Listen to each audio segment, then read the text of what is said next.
జూబ్లీహిల్స్ ఉప ఎన్నిక ఫలితాల్లో కాంగ్రెస్ ఘన విజయం సాధించింది. 24,729 ఓట్ల మెజారిటీ సాధించారు కాంగ్రెస్ అభ్యర్థి నవీన్ యాదవ్.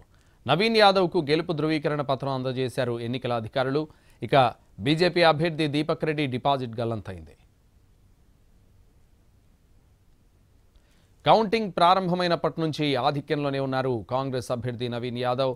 ఫస్ట్ రౌండ్లో 47 ఓట్ల మెజారిటీ రాగా ఆ తర్వాత ఆధిక్యం పెరుగుతూ వచ్చింది. రెండో రౌండ్లో 2,947, మూడో రౌండ్లో 3,100 ఓట్లు, నాలుగో రౌండ్లోనూ 3,100 ఓట్ల మెజారిటీ వచ్చింది.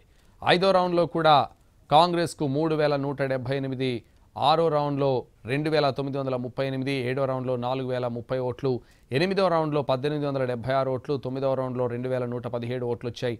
మొత్తం 10 రౌండ్లలోనూ నవీన్ యాదవ్ లీడ్లో ఉంటూ వచ్చారు. మొత్తంగా జూబ్లీహిల్స్ బైపోల్ భారీ విజయాన్ని నమోదు చేశారు.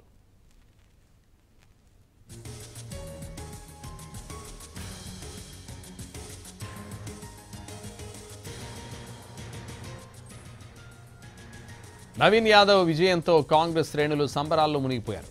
మంత్రులు కూడా స్వీట్లు తినిపించుకుని సెలబ్రేట్ చేసుకున్నారు. గాంధీ భవన్ ముందు సంబరాలు అంబరానంటాయి. కాంగ్రెస్ నేతలు డాన్సులు చేశారు, టపాసులు కాల్చారు, స్వీట్లు పంచుకున్నారు.